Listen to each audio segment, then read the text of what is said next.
संन्यारा होकर आकर के थे काम खूब करा लियो। जे परसंप्राग संन्यारा नहीं होता तो काम थारे से तो भी को नहीं। क्योंकि आज हमारे बीच में उसी ग्राम पंचायत का सरपंच होनहार कन्नीराम जी बैठे हैं। इनसे आप पूछना कि जनप्रतिनिधि बनना चाहिए या नहीं बनना चाहिए, क्योंकि आप ऐसे हाथ के नीचे रहे हो, ऐसे विधायक के नीचे रहे हो। जनप्रतिनिधि चाहे वो वार्ड पंच हो, चाहे सरपंच हो, चाहे पंचायत समिति सदस्य हो, जिला परिषद सदस्य हो, विधायक हो, एमपी हो, सब जनता के चुने हुए हैं। सबका अधिकार बराबर है। किसी की वो ताकत नहीं है कि सरपंच की ताकत को मैं मानता हूं विधायक कभी रोक नहीं सकते हैं। तो मैं कन्नीराम जी से कहना चाहता हूं कि निश्चित रूप से जिन भी विधायकों ने, मैं मेरी समझ की बात कह रहा हूं, कि सरपंचों का पीछा किया, वो विधायक कभी भी रुका नहीं आज तक इस राजस्थान की विधानसभा में। हमारे बीच में नावलगढ़ के भारतीय जनता पार्टी के वरिष्ठ कार्यकर्ता भी है और साथ में पार्षद भी है, श्री चंद्रशेखर जी, आप सबके साथ पधारे हुए हैं। और मेरे साथ जितने भी नौजवान साथी चलते हैं, और डिघाल से प्रभुतार जी अंकल और पीडब्ल्यूडी के जो एक्शन साहब, आपके प्रयासों से काम तो खूब हुए पिछली बार, पर हालात ये थी कि हमारी मजबूरी है इन सब कामों की जांच कराने की। ये थी कि जब हम निकलते थे गोठड़ा से परसंपरा की तरफ, तो डंपरों के टायर रोडों में हालात बहुत अच्छी नहीं रही। मैं ये सब बातें तब बोलता हूं कि पिछली बार जब मैं विधायक का चुनाव लड़ रहा था, उससे पहले गांव ने जिम्मेदारी दे दी थी महिला सीट, और गांव के लोगों ने कहा कि अब तक तू बहुत बार, कई बार सरपंच मेंबर बनाए हैं, एक बार तो अब तेरे परिवार को बनाना ही बनाना है। तो मैंने कहा सिर्फ एक अवसर की आवश्यकता है, 7 जन्म में भी हम सरपंच कभी नहीं बनेंगे, आज तय कर लेना। ये उसी दिन हमने तय किया। सरपंच बनने के बाद मैंने मेरे परिवार को कह दिया था, यदि भ्रष्टाचार करोगे तो मैं पक्ष नहीं लूंगा। निश्चित रूप से उन लोगों ने उस बात को मानी, और जब मैं विधायक का चुनाव लड़ा आमने सामने, मेरी हार हुई।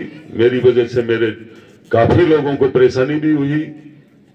ऐसी ऐसी जगह जांचें गई, कोई केरू में जांच जा रही है, कोई बड़वासी में जा रही है, और पूछते हैं टेलीफोन करके कि जाखल भी पहुंच गए, कौन है। ऐसे जांच करता थे जिनको आप सोच नहीं सकते हो। और जयपुर से लेकर के पूरी झुंझुनू की एजेंसी ने जांच कर ली। परेशानियां करने में कोई कमी नहीं छोड़ी थी उन सरपंचों के लिए। आखिर यहाँ के सीओ साहब ने ये कहा था कि अब हरियाणा की एजेंसी लेकर आओ विधायक जी। नवलगढ़ के जो विधायक है, वर्तमान जो सरपंच है, उनकी हमने सब जांच करवा ली है। अब कैसे इनको फांसी दी जाए, क्योंकि विधायक के तो दिल में ये था हमारी रिखुरी निकले, हम जेल जाए। जेल तो कान खोल कर सुनना, वो आ ही जाएंगे जिन्होंने कर्म जेल जाने के किए हैं। मैं बहुत सोच समझ कर बोल रहा हूं, वक्त आ रही है, याद रखना इस बात को। हमारी इतनी जांचें, पर सरपंच क्या होता है ये सब हम जानते हैं। आम व्यक्ति का काम पड़ता है सरपंच से। और मैं जिस परिवार में जन्मा हूं, उसके अंदर रोज ये शिकायतें आती थी। एसीडी में, एसीडी के 3 परिवार के लोग थे मेरे परिवार के। वो एक ही बात सिखाते थे कि सरपंच यदि काम नहीं करेगा जनता का, और मना कर देगा कि मैं नहीं करूंगा, तो जनता कहां जाएगी। सरपंच से कभी भी साइन में कोई काम के प्रति यदि कोई आए तो गलती ये बिगड़ हो नहीं सकती है। मैं आपको कह रहा हूं, इसलिए सरपंचों की पक्ष ले रहा हूं। यदि वो पाबंद रहेंगे तो कैसे काम होगा उनका। पहले के सरपंचों की स्थिति ये थी कि हाथ में मोहर रखते थे, कागज को पढ़ते नहीं थे, और वो साइन करते थे ठोक के। पर पहले ऐसे विधायक नहीं थे जो सरपंचों का पीछा करते थे। आज का समय वो ऐसा समय आ गया बदले की भावना से राजनीति करने वाले थे। सबसे पहले तो मैं इसीलिए कह रहा था कि जिन लोगों ने पीड़ा भोगी है उनकी वजह से ये 15 साल में ये परिवर्तन आया और आज ये अवसर मिला है मुझे लोकार्पण का, इस खेल ग्राउंड का, 30 लाख रुपए की लागत से एक रोड का। तो मैं आज के इस कार्यक्रम के माध्यम से मैं आप सबको कहना भी चाहूंगा इस बात को लेकर के, विकास के काम में कभी भी कमी नहीं रहेगी, पर हमें ये जरूर ध्यान रखना चाहिए कि हम काम किस तरीके से करें। अच्छे से काम हो, अच्छे काम के लिए गांव भी चर्चा करेगा, आसपास के लोग कहेंगे कि वास्तव में सरपंच क्या है, और सरपंच वो मजबूत कड़ी है जो गांव के विकास के लिए 4 चांद लगा देते हैं।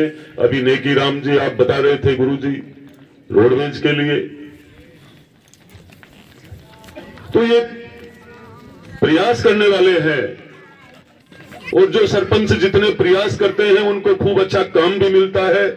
और मैं आपको बताना चाहूंगा कि लगातार नवलगढ़ विधानसभा के अंदर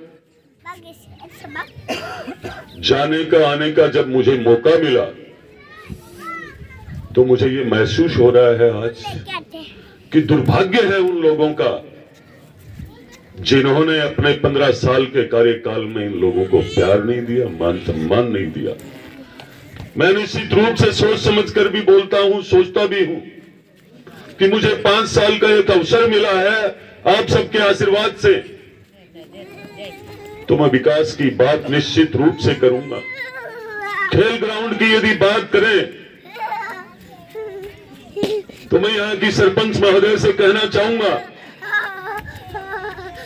कि खेलों के प्रति खेलो इंडिया, मोदी जी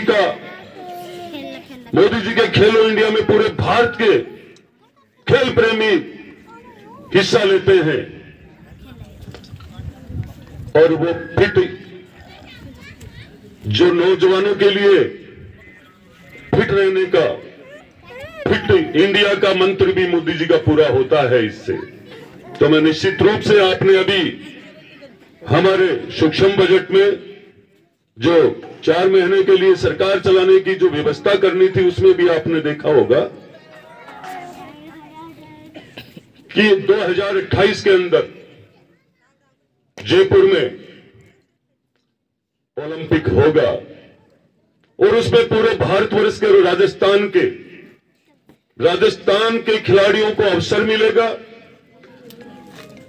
फ्री में उनको कोच की सारी व्यवस्थाएं मिलेगी, रहने की व्यवस्थाएं मिलेगी। तो मैं मेरे नौजवान साथियों से कहना चाहूंगा कि जो ये खेल ग्राउंड है, इस खेल ग्राउंड यदि नहीं होता यहां तो शायद नौजवानों का मन कम करता कि हम कहां जाएं। जहां ग्राउंड मिलेगा वहां निश्चित रूप से खिलाड़ी जरूर मिलेगा, और हमारे ग्रामीण क्षेत्र में जिन प्रतिभाओं को अवसर नहीं मिलता है ऐसे ग्राउंड से उनको निश्चित रूप से मिलता है। तो मैं सरपंच पति और सरपंच प्रतिनिधि दोनों का बहुत बहुत धन्यवाद करना चाहूंगा, और दोनों ने ही मेरे चुनाव में तो वो काम किया कि मैं सोच नहीं सकता हूं। इधर सुविधा जी खुद प्रशामपुर अब तक लगे हुए थे, और सरपंच साहब बैठे नवलगढ़ का पूरा कार्यालय संभाल रखे हो। तो सोच कई बार कई बातें ऐसी होती है, हम कई जगह भीड़ में कई व्यवस्थाओं में लगे रहते हैं, लेकिन आप लोगों को मैं विश्वास दिलाना चाहता हूं कि जो ऋण, वैसे कर्जा यदि आप बैंक से लेते हो और बैंक कर्ज देने के बाद समय समय पर किस्त भी लेती है, हर किस्त आप नहीं चुकाते हो तो बैंक पीछा भी करती है। मैं ये समझता हूं कि मैंने आपका ये मत के रूप में जो मतदान के रूप में जो कर्ज लिया है वो मैं चुकाऊंगा, और नहीं चुकाऊंगा तो मुझे पता है ये ऋण मेरे सिर पे ही रहेगा। मैं बहुत समझता हूं इन बातों को। विकास के लिए आज सबसे बड़ा अवसर है। हमें नीचे की राजनीति को भूल करके हम सबको एकजुट रह करके काम करना चाहिए। मैं पूरी ग्राम पंचायत पुजारी की ढाणी से निवेदन करना चाहूंगा, हर समाज परिवार से निवेदन करना चाहूंगा, जिन्होंने सरपंच के चुनाव भी लड़े हैं, मेंबर के भी लड़े हैं, पर आप राजनीति की व्यवस्था को भुला करके गांव के विकास की चिंता करना, क्योंकि आपके भाई को आपने सबने मतदान करके और राजस्थान की सरकार के हिस्सा बनाया है, इसलिए विकास की आवश्यकता है आज। यदि आप विकास के लिए एकजुट नहीं रहोगे तो कल चर्चा करेंगे लोग 70 साल का रिकॉर्ड तोड़ के आपने क्या कर दिया। तो हमें एकजुटता दिखानी है। और कई बार गांव के विकास की बात आती है तो जहर की घूंट भी पीनी पड़े तो पीनी पड़े, क्या रखा है। मैं खड़ा होकर खुद कहता हूं कि ये राज और ताज आते और जाते रहते हैं, पर मुझे जो अवसर मिला है इसमें मैं 24 कैरेट सोने की तरह काम करूंगा। कहीं भी कलंक यदि आपको नजर आ जाए, मैं बहुत बार सबको कहता हूं और खुले मन से कहता हूं, आज ट्रांसफर का समय चल रहा है और मुझे ध्यान है कर्मचारियों की क्या स्थिति रहती है। मैं दूर दराज से लाने वालों का प्रयास खूब कर रहा हूं। उन लोगों को दूर भगाने का प्रयास कम ही कर रहा हूं। जिन लोगों में छाती में रात डाली है उनको भी मैं तो कम ही कर रहा हूं, भगाने का प्रयास, लाने का ज्यादा कर रहा हूं। देखा है पढ़े लिखे लोगों ने गलती की है, पढ़े लिखे लोगों ने गलती की है। और कम से कम यहां पे इस नवलगढ़ के तो बीएलओ ने तो ताऊजी रिकॉर्ड ही तोड़ दिए हो। उन लोगों ने कभी ये नहीं सोचा, पढ़े लिखे लोगों ने, कि हमारे वोट देने से बदराना जोड़ गया, हमारे मतदान देने से किसानों की जमीन जो श्री सिमट, इसमें कितने पैसों की दलाली खाई है, ये हिसाब कुछ समय में आ जाएगा।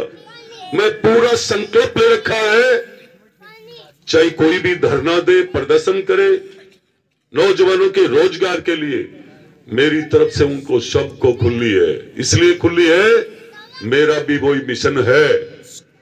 जब तक श्री सीमेंट में नौजवान और किसान की व्यवस्था मजबूती से नहीं होगी, मैं उस फैक्ट्री की तरफ शक्ल भी नहीं देखूंगा। किसी की कोई भी चर्चा हो सकती है,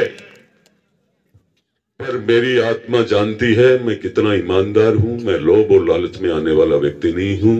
ये जन्म ईश्वर ने बहुत कर्मों से दिया है, इसको खराब करके मैं नहीं जाऊंगा, किसी के लालच में नहीं आऊंगा। खुला हर कर्मचारी को कहता हूं, किसी ने यदि स्वार्थवश ये कह दिया कि मैं 50,000 रुपए देकर ये ट्रांसफर, मैं गारंटी से कहता हूं मुझे पता लग गया तो फिर वो कर्मचारी वहां रहेगा ही नहीं। भ्रष्टाचार ही खत्म करना है। जब काम ईमानदारी से हो रहा है तो आपको किसी को पैसे की आवश्यकता नहीं है, काम की। आपके आशीर्वाद से इतनी मजबूती मिल रही है कि आप सोच नहीं सकते हो मैं आपके इतने काम कर दूंगा। 2 महीने में तो एक ग्राम पंचायत की व्यवस्था नहीं होती है। सरपंच, आप सब सरपंच विराजमान है, इनसे पूछो। जब सरपंच बनने के बाद महीने 2 महीने तक ग्राम सेवक पटवारी व्यवस्था गांव की यही नहीं सुधरती है। अभी तो सरकार बने कुछ ही समय हुआ है, अब 10-15 दिन में लग जाएगा कि राजस्थान के अंदर कोई सरकार है। विकास की बात जब आएगी, यहां कोई भी पैसे की व्यवस्था की जरूरत होगी, चाहे वह राज का कैसा भी, बहुत प्लानिंग करके पैसा लाऊंगा। और देने वाले सब हमारे नजदीक है। सरकार बोल रही है आपके सामने, ये क्यों सोचते हो? मैं ये कह रहा हूं, काम जितनी सोच मेरी काम की है, मैं नहीं रुकने वाला हूं, सिर्फ 6 घंटे ही रुकता हूं। और इसीलिए कि आप लोगों ने, बहुत सारे लोग मुझे फोन ऐसे भी करते हैं कि भाई साहब मेरा ट्रांसफर, चिंता क्यों कर रहा है, किसने कह दिया तुझे मैं हटा रहा हूं? ये सब चिंताएं मत करो, कम से कम ये तय कर लो कि हमारे नवलगढ़ की हमें चिंता करनी है। जैसे पिछले 25 नवंबर को की थी आप लोगों ने। वो चिंता, वो दिन मुझे याद है। आप लोगों ने जो मेहनत की मेरी तरफ से किसी भी प्रकार के विकास के काम में, आपके स्वयं के काम में, जब भी मुझे याद करोगे मैं आपके बीच में रहूंगा, कतई कोई काम में कमी नहीं आने दूंगा। मान सम्मान में, जीवन में भी कमी नहीं आने दूंगा। कई बार कई चीजें ऐसी होती है कि दूर से चर्चा होती है कि सब कई प्रकार की बातें आ जाती है, तो आप उन सब को यदि कोई पूछना हो आप मुझे बुला सकते हो। मैं वही कार्यकर्ता हूं, विधायक कम हूं, मैं वही कार्यकर्ता हूं जो 25 नवंबर से पहले था, 3 दिसंबर से पहले था। आपके बीच में रह करके नवलगढ़ के जितने वादे किए हैं वो पूरे हो जाएंगे। किसी को ये भ्रम हो, मैं फिर इस कार्यक्रम में कहना चाहूंगा कि बदरना जोड़ की बात, बदरना जोड़ आसानी से मेला भरेगा। मैं इन सब चीजों को जानता हूं। एक भी व्यक्ति तैयारी है, कतई मत सोचना जो बोलते कम है वो करते हैं, करके दिखाते हैं। उन लोगों को पसीने आ रहे हैं जिन लोगों को चिंता है कि कहीं मेला भर नहीं जाए। मेरा वादा आज तक मेरे नाथ जी ने, मेरे गुरु जी ने ऐसी ताकत दी है कि मेरे वादे पूरे नहीं हो। यही कहकर मैं मेरी वाणी को विराम देता हूं। आज के कार्यक्रम में मेरी माताएं